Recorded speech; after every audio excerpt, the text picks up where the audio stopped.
Pris dans le tourbillon de la vie, nous avons tendance à oublier ce que nous avons fait et nous oublions aussi de célébrer nos réussites. Je m'en suis rendu compte il y a quelque temps quand j'ai fait le bilan de ce que j'avais fait en course à pied. Et je t'invite à faire toi aussi le bilan de ce que tu as fait dans n'importe quel domaine, mais là aujourd'hui nous parlons de course à pied. Si tu ne me connais pas, je m'appelle Bertrand Soulier. Il y a quelques années, j'étais un gros hamster bien obèse, bien joufflu, et je pesais 105, 106, voire 107 kilos certains jours. Et puis petit à petit, j'ai repris en main mon mode de vie.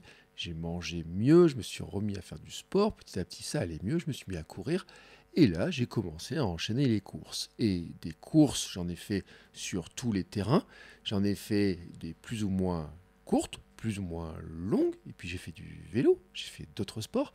Et en fait, là, tu vois, j'ai 48 ans et demi et je me rends pas vraiment compte, ou je ne me rendais pas vraiment compte il y a quelques jours, tout ce que j'avais fait en ayant commencé la course à 40 ans, parce que sans qu'il paraisse, ça me paraît à la fois loin et pas loin. Tu vois, ça fait 8 ans environ que je cours, enfin un petit peu plus. Et pourtant, tu vois, j'ai l'impression de dire, j'ai pas fait tant de choses que ça, j'ai pas fait grand-chose.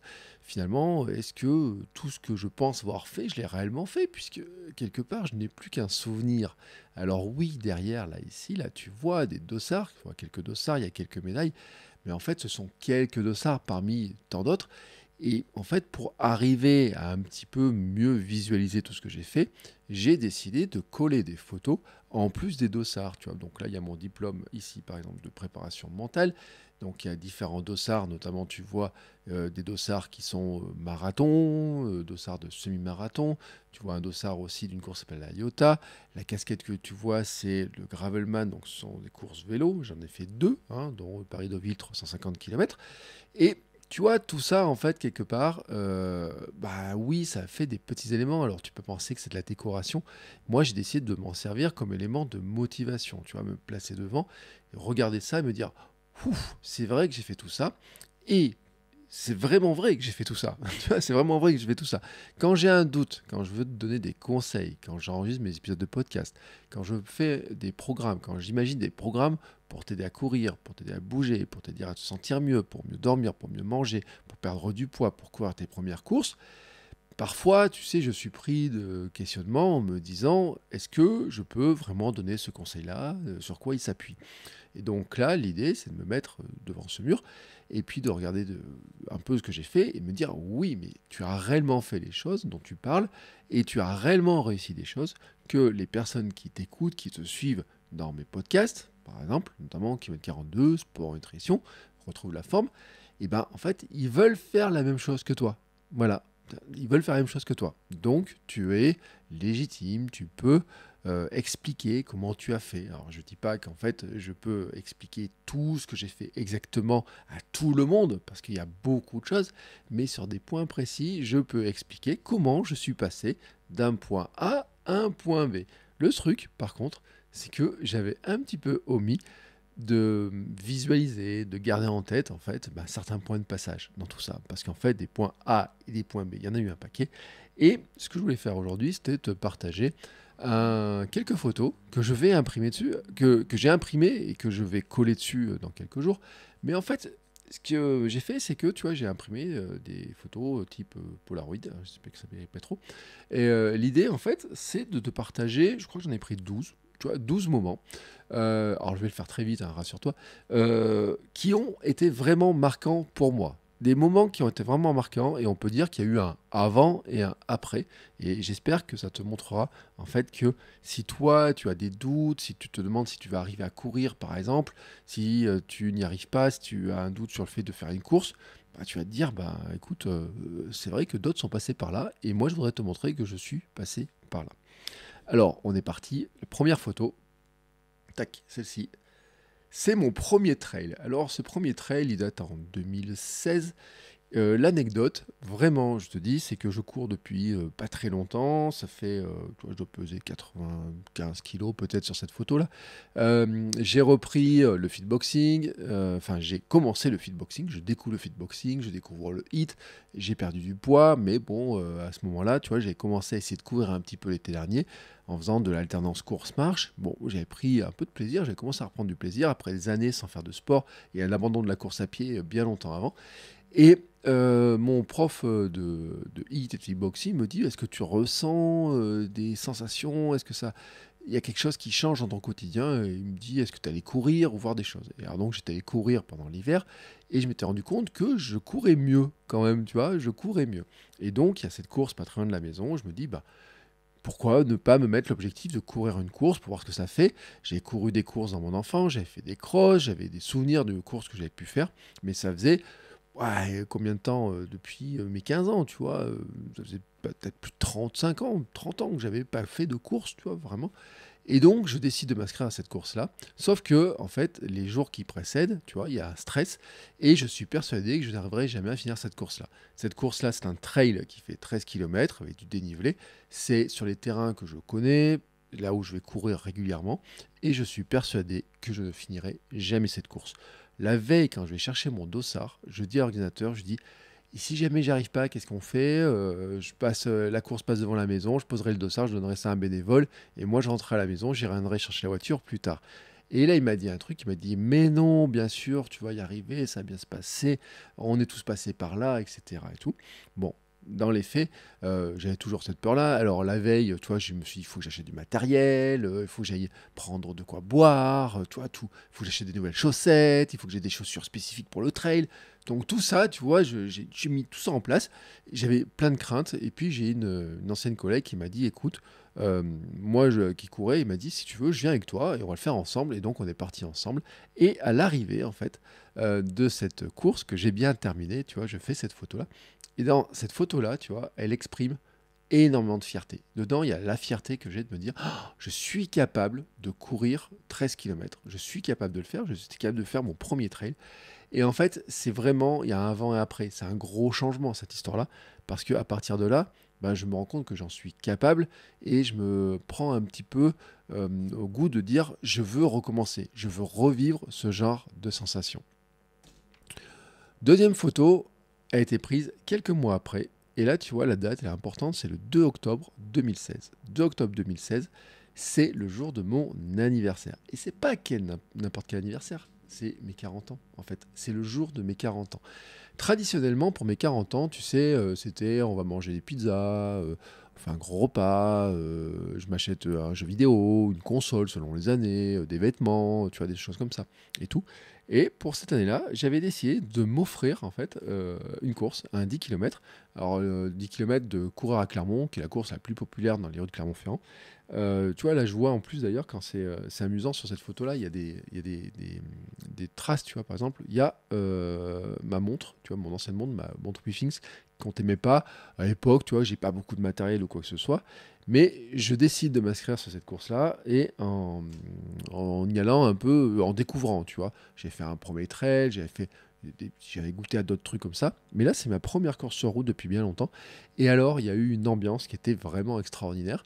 Déjà parce qu'il y a des gens que je connaissais, qui m'ont reconnu parce que alors non pas par rapport à ce que je faisais dans la course à pied, mais par rapport aux gens que j'ai croisés. J'ai habité en centre-ville, j'avais un site qui s'appelle cyberbounia.net qui est un site d'actualité, donc je croisais pas mal de gens et donc il y a des personnes qui, quand je suis passé à côté, qui m'ont dit: «Allez Bertrand!» qui savaient que c'était mon anniversaire, parce que sur Facebook, j'avais quand même une communauté qui était importante, par le biais de ces activités-là et donc en fait, j'avais des encouragements et puis je me suis senti un petit peu volé, tu vois?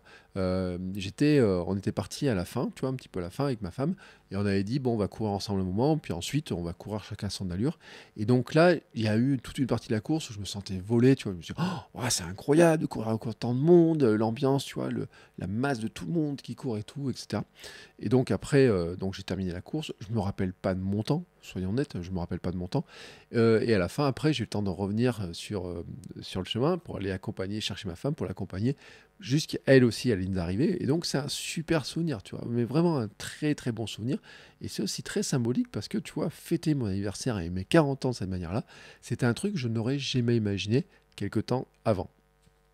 Ensuite, bon, on va faire un peu un gros saut, hein, dans le futur.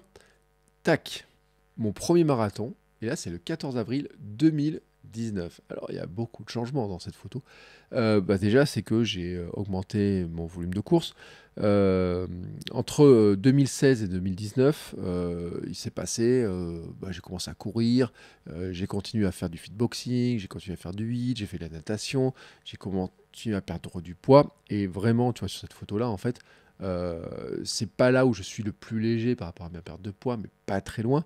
Et puis, entre-temps, il y a eu un autre truc aussi, c'est que je m'étais dit que j'allais fêter mon anniversaire, mes 42 ans, en courant un marathon. Et normalement, ça aurait dû être en octobre 2018, donc tu as compris. Sauf que quand je prépare ce pré-marathon, je me blesse. 15 jours avant, je ne peux pas marcher. J'ai raconté ça parce que c'est la naissance aussi de mon podcast Kilomètre 42. Et donc, j'avais créé mon podcast Kilomètre 42 pour raconter l'histoire de ce marathon d'un mec comme moi qui ne court pas, lance un podcast sur comment je vais courir mon pré-marathon. Et je voulais raconter ça. Sauf que je me blesse.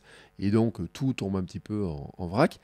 Mais quand même, tu vois, je sens que ça me fait du bien, je sens que c'est important pour moi, c'est un projet qui me tenait à cœur, je me relance dessus. On m'offre le dossard, ma sœur m'offre le dossard pour Noël. Et donc, à ce moment-là, en fait, je décide, tu vois, de me lancer dans la préparation du marathon de Paris. Ça reste dans l'année de mes 42 ans. Et j'arrive à boucler le marathon de Paris avec un grand sourire. Tu vois, je suis vraiment fier de la médaille. Je crois d'ailleurs que c'est la première médaille, et longtemps c'était la seule médaille que j'ai en courant, parce que la petite course qu'il y avait autour ici n'avait pas de, ne distribuait pas de médaille. Et en fait, ce qui est l'anecdote aussi, c'est que je m'étais lancé un petit peu ce défi en étant persuadé pendant très longtemps que je ne serais jamais capable de courir un marathon parce que ça me semblait beaucoup trop long. En fait, jusqu'en 2017, j'étais même persuadé que, en disant oui, moi je vais courir des 10 km, je vais tenter des petits trails, 12, 13 km et tout, je vais pas augmenter la distance parce que, voilà, il faut courir 3 heures pour préparer ça, il faut courir des heures et des heures. La course à faire 4 heures ou 5 heures, c'est beaucoup trop long, mais qu'est-ce qu'on peut faire pour courir aussi longtemps que ça? Et donc, en fait, pour moi, dans ma tête, il était exclu qu'un jour je fasse un marathon. Sauf qu'un jour, en 2017, je me décide, en fait, à un moment donné, en disant, je vois le marathon de Paris à la télé, je me dis, ça a l'air sympa quand même. Et donc, j'ai envie de faire un marathon. Et à l'origine, c'était pour fêter mon anniversaire. Et donc, comme ça, je m'étais lancé là-dedans.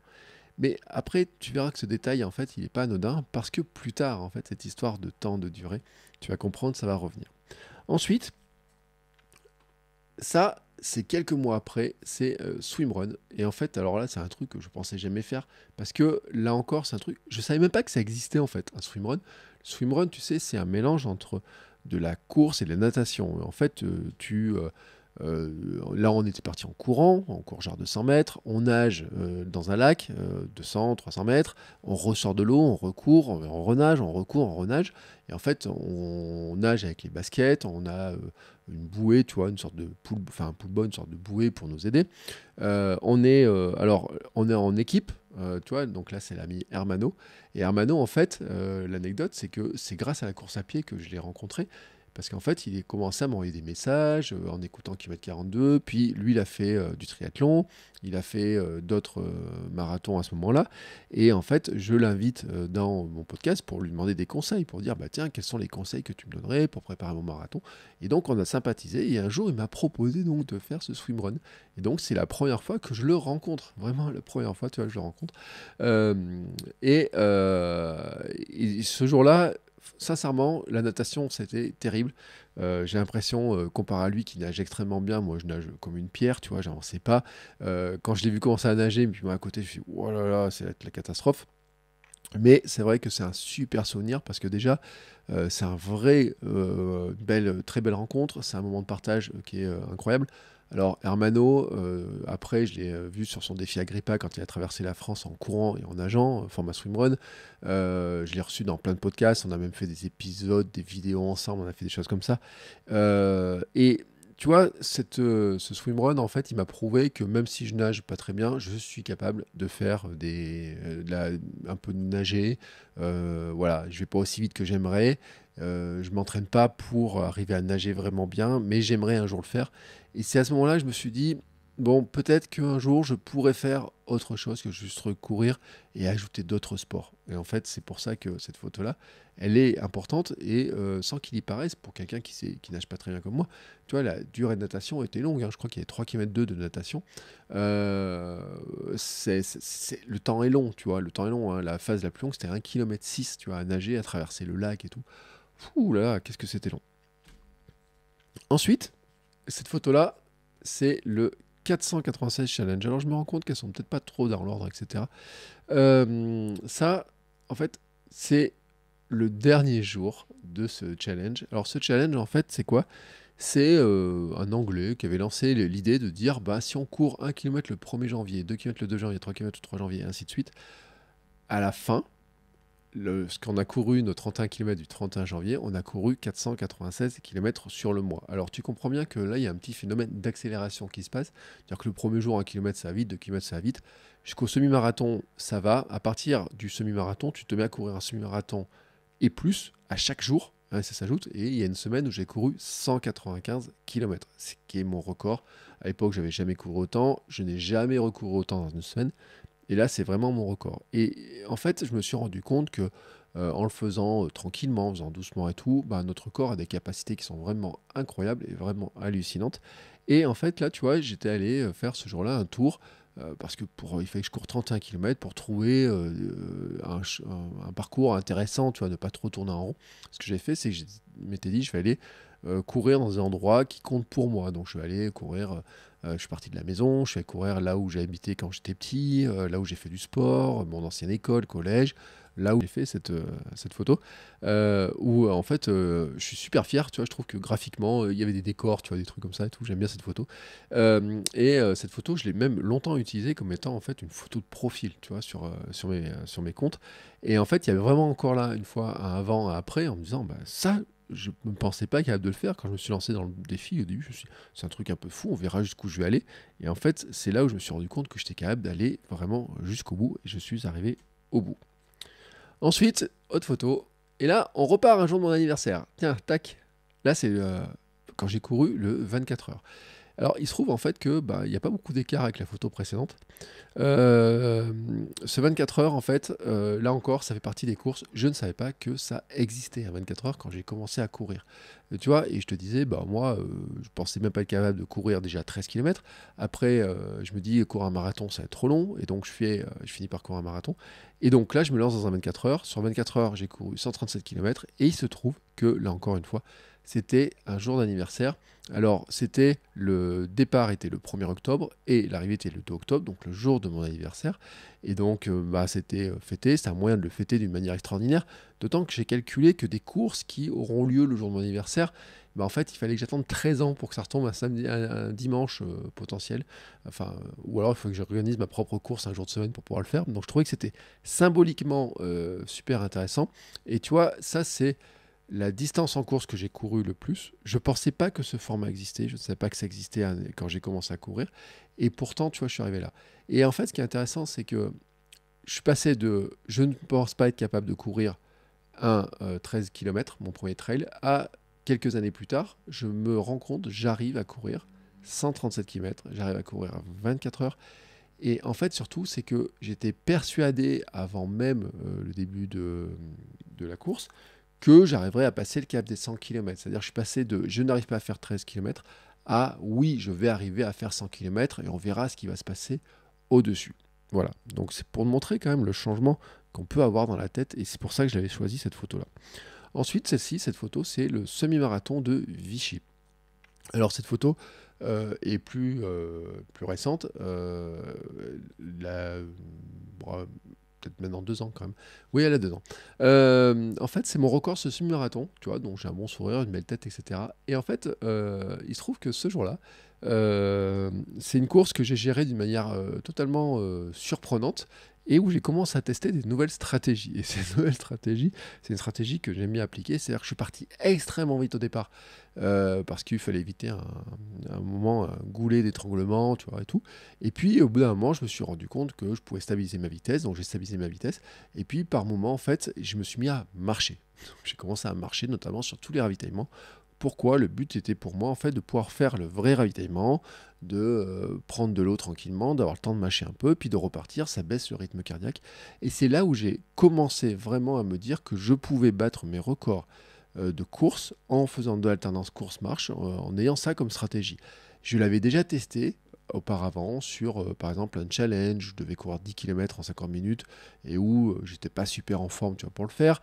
Je l'avais testé sur des entraînements, je l'ai testé bien sûr en trail, mais en fait, jamais sur route et sur route, on dit toujours: «Oui, il faut pas marcher, il faut pas marcher, il faut pas marcher, il faut pas marcher, il faut absolument courir» et c'est vrai que quand les gens m'ont vu marcher, ils m'ont dit: «Allez, cours, cours, cours» et en fait, non, moi, c'était dans ma stratégie de mettre ça en place. Je l'ai mis en place sur d'autres courses où j'ai fait de la même manière, en fait, vraiment des stratégies comme ça, en disant, bah voilà, je vais par exemple courir 3 kilomètres.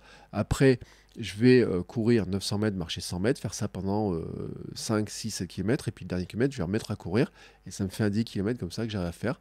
Alors, sur 10 kilomètres, je n'ai jamais battu mon record en faisant ça. Par contre, là, sur semi-marathon, j'ai gagné 4 minutes par rapport à mon premier semi-marathon que j'avais fait quelques années avant. Alors bien sûr, il y a d'autres facteurs qui jouent, hein. Il y a la progression globale, mon entraînement, le fait que je courais tous les jours, tout ce que j'ai appris, des changements dans ma technique, des changements dans mon approche, des changements de matériel, enfin globalement et tout. Même si moi je cours pas en carbone, hein, je suis passé même en minimaliste, c'est-à-dire que entre mes débuts en course, j'ai des grosses semelles et puis ces courses-là, ou des semelles qui sont beaucoup plus fines, je cours même pieds nus de temps en temps, tu vois, donc voilà, ça fait partie en fait de ma trajectoire. Donc c'est pas le carbone qui m'a fait gagner de la vitesse, c'est vraiment l'entraînement, c'est vraiment l'accumulation de kilomètres et c'est vraiment aussi l'ajout de toutes ces photos, tu vois, tous ces jalons, étape après étape. Ensuite, j'ai une autre photo qui a été prise là, en fait, bah, pas très longtemps après, l'été suivant. En fait, elle a été prise à Vichy, une course qui s'appelle la IOTA. Alors la IOTA, on revient sur un enchaînement de type je nage et je cours, mais sur un format différent par rapport au swimrun, où là le principe c'est on nage, on a une première boucle de nage, on sort de l'eau, on court 5 mètres, et en fait on a un temps maximum pour le faire. Donc le temps maximum pour le faire, c'est la première boucle, c'était 50 minutes ou 55 minutes. Et en fait, il y a un départ toutes les heures. Donc en fait, ce qu'il y a, c'est que tu dois faire la boucle de plus en plus vite. Ce qui te laisse normalement plus de repos entre chaque boucle, mais comme la boucle est de plus en plus rapide, ça devient de plus en plus difficile d'arriver à faire la boucle. Et donc, si tu n'arrives pas à faire la boucle dans le temps imparti, tu es éliminé. Donc j'ai fait moi 3 boucles, j'étais éliminé sur la dernière boucle parce que la natation encore était un gros problème pour moi. Mais malgré ça, tu vois, je suis assez content de moi parce que déjà, c'est un format que je n'aurais jamais osé faire. Parce que là, vraiment, mes problématiques en natation, de nager trop doucement, tu vois, mon crawl, par exemple, n'était pas posé. D'un coup, j'étais repassé en brasse. Enfin, j'étais vraiment pas bien, etc. M'ont pas empêché de vivre un bon moment. C'est-à-dire, tu vois, c'était une belle journée, il y a du soleil, il y avait ma femme, il y avait ma fille, on a passé un bon moment. Je me suis rendu compte que, bah oui, en natation, bah, au début, première sortie de l'eau, c'était pas terrible. Alors, j'étais pas tout à fait dernier, mais pas loin. Mais j'ai réussi à rattraper pour la course à pied. Sur la deuxième boucle, j'ai réussi à le faire. Sur la troisième boucle, la mission était impossible de rattraper en course à pied ce que j'avais, où j'ai été trop lent en natation. Mais tu vois, j'ai pris du plaisir. Il y avait euh, l'ambiance. À un moment donné, ils m'ont filmé, tu vois, à côté la caméra et tout. Il y avait une super ambiance, la musique et tout, et puis bah, le plaisir, tu vois, de dire je suis capable de faire un truc qui, normalement, tu vois, là encore, c'est partie des choses sur lesquelles je ne me serais pas inscrit au moment. Alors, cette course même, elle n'était même pas inventée au moment où j'ai commencé à courir, donc je ne pouvais même pas imaginer que ça pouvait exister. Mais tu vois, c'est aussi, ça nourrit un peu mes envies, c'est comme le swimrun, me dire bah, je peux mixer différents sports et je pourrais faire un jour du triathlon. Mais dans le triathlon, il y a aussi le vélo. Et donc, pour parler vélo, je vais te montrer une autre photo. Et là, cette photo-là, alors on n'est plus dans de la course à pied, on n'est plus dans la natation, même si c'est à la canot. Là, en fait, elle a été prise, eh ben, quelques jours après, en fait. Quelques jours après, celle que je t'ai montrée juste avant. C'est en fait le jour où j'arrive, la fin de mon trip vélo, quand je suis parti de Vichy avec mon vélo, mon gravel, hein, chargé là en mode bikepacking. Et puis je suis parti jusqu'à Nevers. À Nevers, j'ai récupéré la Loire, j'ai fait tout le sud de la Loire jusqu'à Nantes. Et après, à Nantes, je suis descendu le long de l'océan jusqu'à Lacanau, puis après à Bordeaux. Et donc à Lacanau, qui était vraiment le point où j'avais envie de me dire, écoute, j'arrive à Lacanau. Donc j'ai fait plein de photos, je me suis baigné dans les vagues. C'était ma grande ambition, tu vois, de me baigner dans les vagues. Et en fait, ce voyage bikepacking, il fait 1400 km, 9 jours. J'ai dormi dehors, j'ai dormi sur des bancs. Je vais dormir dans mon hamac, mais il y a des jours, je peux pas être dans le hamac. J'ai pris les orages, j'ai dormi sous un pont. Il y a quand même une nuit où j'ai dormi en hôtel et puis une nuit où j'étais accueilli par Marie qui a un appartement au bord de l'océan, qui m'a accueilli parce que c'est vrai qu'en plus, je luttais contre la tempête. Tu vois, il y a eu des jours avec du vent de face, mais ce jour-là où j'arrive, notamment après Nantes, j'arrive, j'ai fait 80 km, il m'a fallu peut-être 7, 8, 9, 10 heures, tu vois, pour les faire, parce que le vent était de face, parce qu'il y avait la tempête, parce qu'il pleuvait, parce que c'était infernal, tu vois, vraiment infernal. Et ce moment-là, à ce moment, tu vois, je suis tellement heureux d'arriver. Ce qu'il faut voir, c'est que il y a des jours, j'ai roulé par exemple un jour 220 km, où j'ai roulé du matin, genre 5, 6 heures, j'ai roulé toute la journée, j'ai fait des pauses, des siestes et tout, j'avais fait une pause, et puis j'ai fait rouler à nouveau la nuit. J'étais arrivé à Amboise, par exemple, de nuit, genre à 2 heures du matin, à 6 heures, 7 heures, j'étais reparti pour, tu vois, aller le plus vite possible parce que je préparais en fait l'échéance suivante qui était le Gravelman. Et l'idée du Gravelman, tu sais, on a un temps, enfin, je sais pas si tu connais ce format, mais on a un temps qui est 350 km. Il y a 2 jours pour le faire.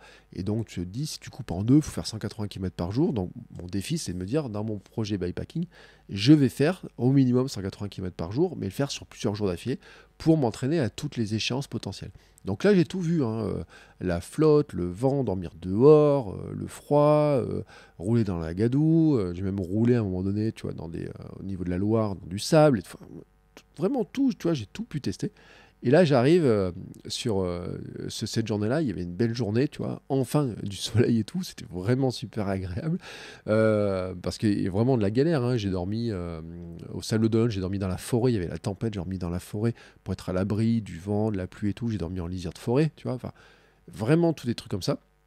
Et ce jour-là, en fait, il se met à faire beau, sauf que en fait, il y avait une alternance entre des gros orages, tu vois, avec des grosses pluies qui tombaient d'un coup, et puis d'un coup, grand soleil. Donc c'est une alternance entre je suis mouillé, je suis sec, je suis mouillé, je suis sec. Et quand j'arrive à la Cano, en fait, c'est vraiment, tu vois, dans ma tête, dans mon esprit, je me dis là, je vais aller me baigner, il y a des grandes vagues. On avait à peine le droit de se baigner, donc la zone était toute petite en surveillance, mais donc là, j'ai fait cette photo et puis j'ai posé le vélo et ensuite je suis allé me baigner et ce fut un super moment, tu vois, un vraiment très beau souvenir.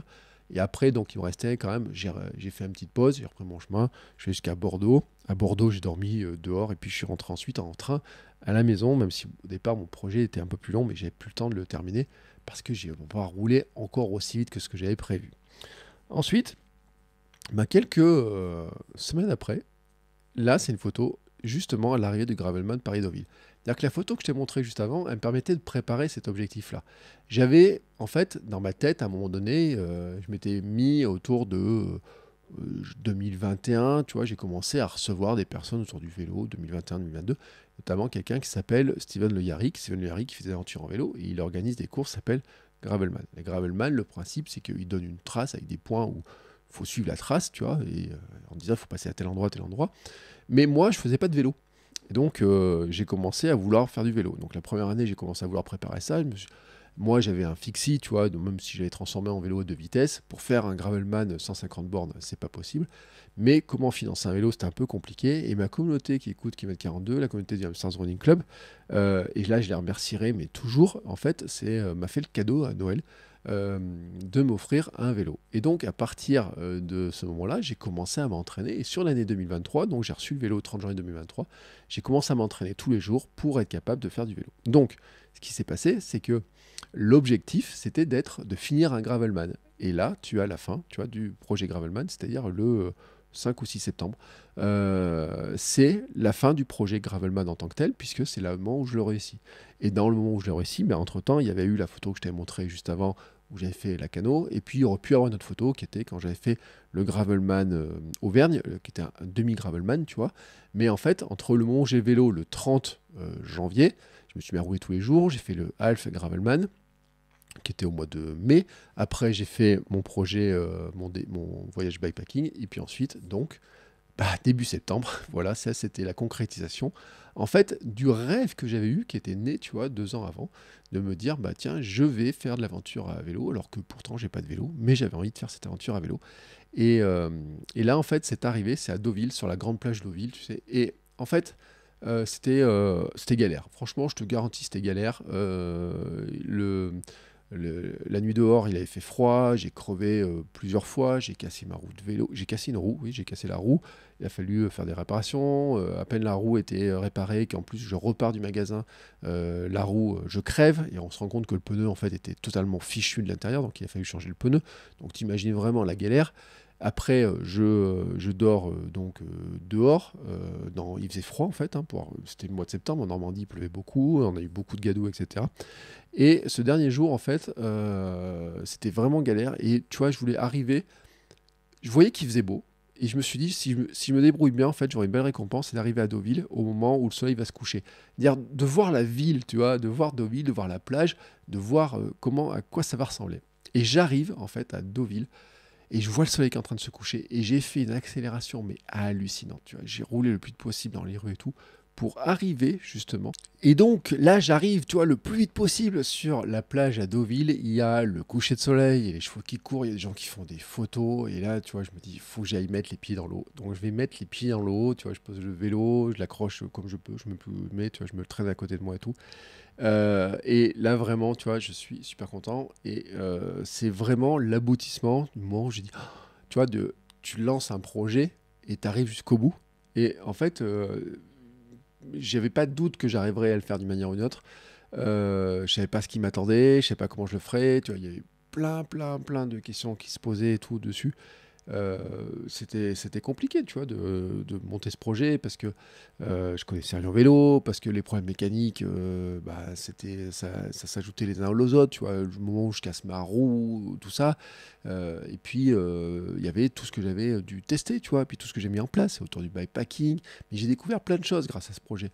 J'ai découvert déjà, tu vois, le plaisir de faire du vélo, comment c'est grisant, j'ai découvert le bikepacking, j'ai découvert des sorties, j'ai découvert la capacité à aller à droite à gauche.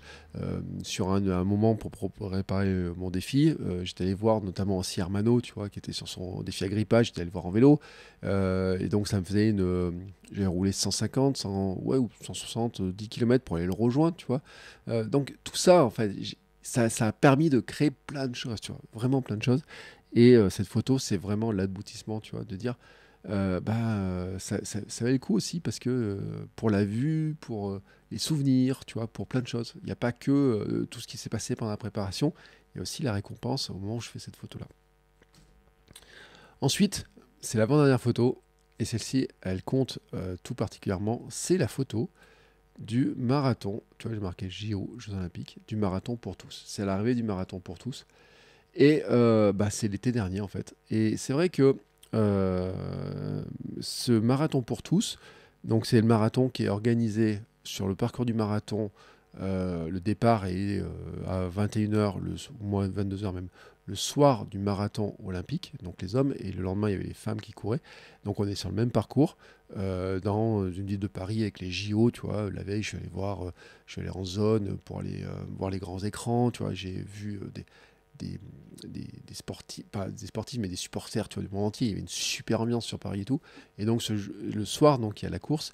Et c'est vrai que cette course-là, moi, j'aurais d'y participer parce que dès que j'avais vu que le projet, dès qu'ils avaient commencé à parler de cette course-là, j'avais commencé à regarder comment on pouvait se qualifier, course au point, les challenges. Donc, j'avais motivé aussi toutes les personnes dans le Hamster Running Club à participer et tout. Sauf que, en fait, les mois ont défilé, enfin les années ont défilé, les mois ont défilé. J'ai vu plein de gens avoir des dossards, et moi, en fait, le dossard, je ne l'avais pas. C'est-à-dire que je n'avais pas le dossard. Et je me dis, mais j'aurai jamais le dossard. Et quand ils ont fait la distribution finale des derniers dossards, je n'avais pas de dossard.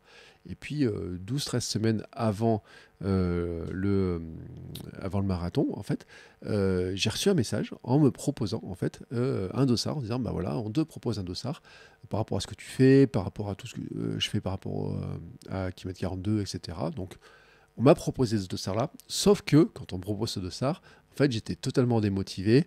Je me suis dit, bah voilà, qu'est-ce que je vais préparer? La course qui me fait rêver depuis des années, je ne peux pas la faire. Je revenais d'une entorse que je m'étais fait quelques mois plus tôt. Donc, tu vois, l'entorse avec les douleurs qui avaient persisté, le temps de la reprise, et puis derrière, je suis pas très motivé, il n'y a pas de course qui me motive de préparation. En fait, on va dire que je courais un tout petit peu. Et tout d'un coup, je me dis, bah voilà, maintenant, il faut que je fasse une préparation pour arriver à courir ce marathon.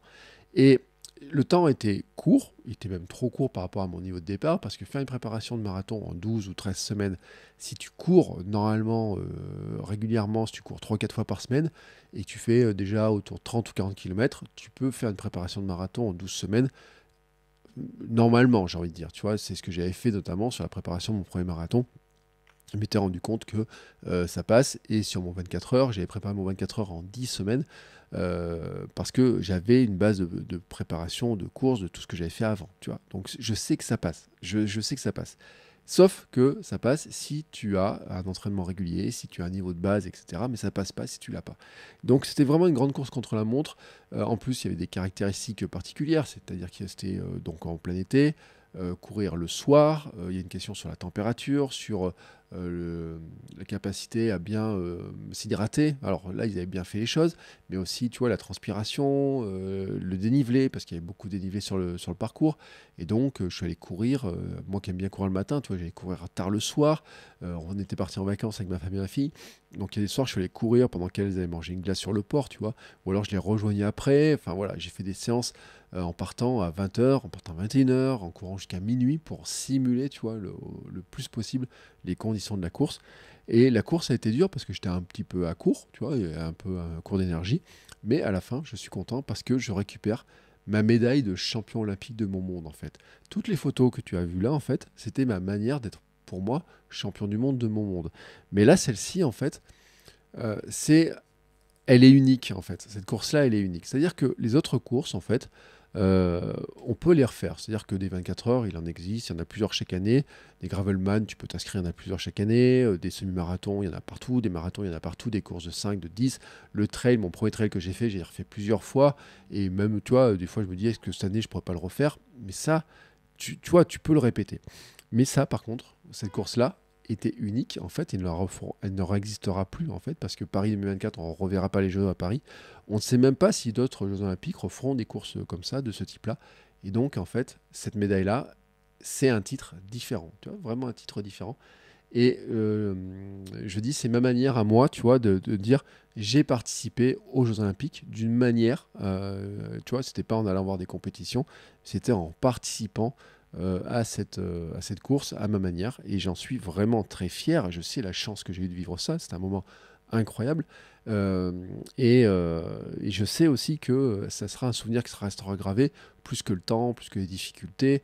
J'ai rencontré des gens, tu vois, des gens qui écoutent le podcast, par exemple, bah, on m'a fait des coucous, on a discuté avec certains, du monde que j'ai croisé par ailleurs et tout. Bah voilà, c'était vraiment un chouette moment, vraiment un chouette moment qui montre que la course à pied et le sport peuvent nous amener de chouettes moments, tu vois, comme la rencontre à Kermano, comme ce que j'ai fait pour aller à la Cano, le Paris-Deauville, des choses comme ça. Et puis quand même, je voulais finir cette... il y a une dernière photo que je vais mettre. Alors celle-ci, tu vois, elle n'a pas de date, elle n'a pas de titre, en fait. Mais c'est mon second bureau. C'est ce que j'appelle des fois mon second bureau, en fait. Sur Instagram, le Hamsters Running Club, j'ai localisé à l'endroit exact où j'ai pris cette photo. Cette photo, en fait, elle est prise au-dessus de la maison, pas très loin au-dessus de la maison. Et tu vois, au fond, la montagne, c'est le Puy-de-Dôme, c'est la chaîne des Puys, c'est les volcans d'Auvergne. Et en fait, je suis sur un point qui s'appelle le Puy de Banne. C'est un petit sommet, tu vois, sur lequel j'adore monter. Et en fait, mon grand truc, c'est d'aller monter là-haut pour voir le lever de soleil. Et donc, j'ai énormément de séances où je pars assez tôt le matin et je vais courir comme ça au lever du soleil pour aller voir le soleil se lever là-haut. Des fois, je prends même de quoi me faire un café et je me fais un café là-haut. Tu vois, j'ai une cafetière portative et j'aime bien cette geste de me faire mon café là-haut. Donc, je me fais mon petit café là-haut.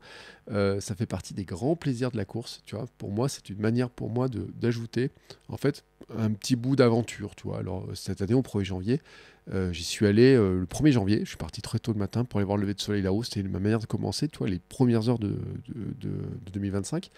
Là, cette photo a été prise plus tôt, tu vois. Ça, c'est une photo qui est prise genre mois de mai, tu vois, juin, des choses comme ça. Mais pour moi, en fait, elle est assez symbolique en fait de tout ce que j'aime dans la course. Tu vois, j'ai pas besoin de matériel, j'ai pas besoin d'aller loin, j'ai pas besoin de faire grand chose en fait. D'aller là-haut, c'est une sortie qui va me faire 5-6 km. Mais par contre, ça m'apporte un vrai grand plaisir, un vrai grand bonheur, tu vois, de pouvoir vivre ce genre de choses-là comme ça. C'est aussi pour ça que je la mets. Tu vois, c'est pour me rappeler que courir, c'est pas seulement aller courir après des médailles, après des dossards, après des t-shirts de finisher. Dedans, tu vois, j'aurais pu mettre d'autres courses, par exemple des courses quand je cours contre le cancer, des courses que je vais faire prochainement, tu vois, aussi, où je me dis est-ce que je mettrai les photos ou pas, je n'en sais rien encore, hein, parce que je peux en rajouter au fur et à mesure. Mais cette photo-là, en fait, elle est symbolique de l'esprit dans lequel moi j'aime courir, c'est-à-dire de dire, bah voilà, à tout moment, je peux prendre mes baskets, je peux prendre un bout de chemin autour de la maison, aller courir, m'offrir en fait une belle vue, un bon moment. Je peux le faire le matin, je peux le faire le soir, je peux le faire à un moment aussi où tu vois où le paysage va être embelli par les couleurs. Alors il y a des jours, je vois qu'il y a une mer de nuages, tu vois, en bas, et je me dis, je vais essayer de monter par-dessus les nuages. Quand il neige, tu peux être sûr que je vais courir là-haut. Je vais essayer de faire un lever de soleil par semaine quasiment, tu vois, à certaines périodes, et voire des fois deux, trois. Des fois, c'est des couchers de soleil. Et c'est vraiment ma manière, tu vois, de voir les choses et de me dire que au quotidien, grâce à la course, grâce au vélo aussi, je peux ajouter en fait des micro-aventures, des tout petits bouts d'aventures, tu vois, des petits trucs comme ça que je n'aurais jamais vécu avant si je n'avais pas repris le sport, si je n'avais pas commencé à courir. Et c'est vraiment ce que je voulais te partager, tu vois. C'est-à-dire que tous ces souvenirs-là, en fait, j'en ai plein d'autres, en fait, tu vois. Il y en a plein d'autres dedans. J'aurais pu mettre énormément de photos en plus, mais elles sont symboliques pour moi, tu vois, de moments où il y a eu un avant, un après, de choses que je n'aurais jamais pu vivre si je n'avais pas repris le sport, si je n'avais pas fait attention à ma santé, à ma forme, si je n'avais pas commencé à manger différemment, si je n'avais pas fait attention aussi à mon sommeil, tu vois, c'est ma logique SAM, sommeil, alimentation, mouvement. Tout ça, en fait, toutes ces photos-là, aucune n'aurait été possible si je n'avais pas, à un moment, commencé à refaire attention à moi, si je n'avais pas pris du temps pour le faire, si je ne m'étais pas autorisé à le faire, parce qu'il y a vraiment une autorisation à le faire, hein, je peux te dire. Le moment où je m'autorise à partir sur mon vélo pour plusieurs jours, le moment où je m'autorise à me dire je suis capable de faire cette course-là, le jour où je m'inscris sur le marathon. Euh, C'était une décision qui a été longue, hein, parce que là je t'ai fait la version courte, mais en fait, entre le moment où je décide que je pourrais faire un marathon et le moment où je m'inscris au marathon, il y a quand même un an, quand même un an, hein, vraiment précisément. Et après, entre le moment où je l'idée de faire le marathon et le moment où je cours le marathon, en fait, au final, il y a presque 2 ans qui se passent entre les préparations, la blessure, les récupérations de nouvelles blessures. Il y a eu d'autres blessures, il y a eu, par exemple, donc je t'ai parlé de l'entorse, je t'ai pas parlé de mon opération du genou, tu vois, par exemple.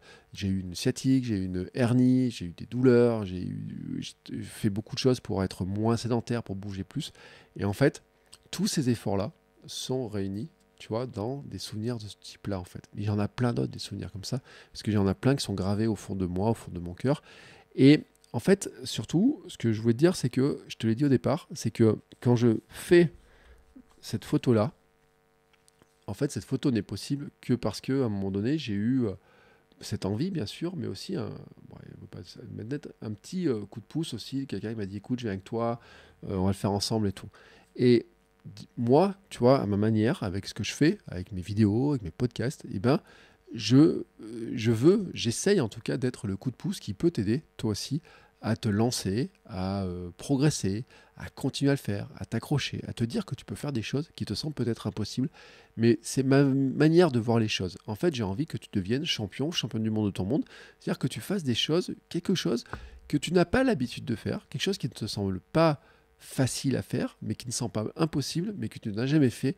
Et tu sais qu'en fait, la transformation qui va avoir lieu quand tu vas le faire, tu ne sais pas quelle est la transformation, mais tu te doutes en fait qu'en préparant ça, il y a des choses qui vont changer. Parce que quand j'ai commencé à préparer mon premier marathon, j'ai changé mon alimentation encore, j'ai changé ma manière de me lever le matin, mes routines du matin, j'ai changé mon sommeil, j'ai compris l'importance du sommeil, du repos, j'ai fait des nouveaux étirements, je m'étais mis au yoga, tu vois, j'ai fait tout un tas de choses comme ça.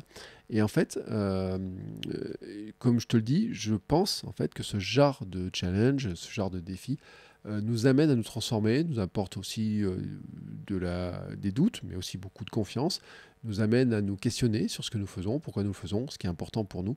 Et ce ne sont pas seulement, tu vois, je le répète, des maillots, des t-shirts, de finishers, des médailles, des casquettes, tu vois, ou quoi que ce soit, des dossards qu'on accroche à un mur. C'est aussi plein de souvenirs et c'est aussi en fait ben, une nouvelle manière pour moi de faire les choses. C'est une manière de se transformer, vraiment une manière d'évoluer. C'est pour ça que je dis que le sport, la course, c'est du développement personnel en fait, hein. C'est avant tout comment on développe notre manière de vivre, de voir les choses, de les envisager. Des fois de lutter aussi contre certains éléments et de se dire qu'on est capable de le faire et qu'on va y arriver, qu'on peut s'accrocher, que ça en vaut le coup. Voilà, c'est tout ce que je voulais te partager dans cette vidéo. Maintenant, je vais accrocher mes petites photos sur mon mur. Il faudra que je fasse une petite décoration et tout. Et puis, l'histoire continue en fait. C'est-à-dire que, comme je te l'ai dit, là, il y en a 12. Il en aura peut y avoir 10, 15, 20 de plus. Mais il y en a d'autres qui vont être ajoutés au fur et à mesure parce que l'histoire n'est pas terminée, en fait, elle se continue jour après jour, pas après pas. Je ne sais pas où elle m'amène, hein. En tout cas, je te raconterai tout ça au fur et à mesure sur ma chaîne, mes podcasts, mon compte Instagram. Tu as tous les liens dans la description de l'épisode. N'hésite pas à me dire ce que tu en penses, n'hésite pas à partager ce que je fais, n'hésite pas à regarder tout ce que je fais, hein. Je te répète, je mets tous les liens et puis on se retrouve très très vite pour une nouvelle vidéo. Ciao ciao mes champions et mes champions.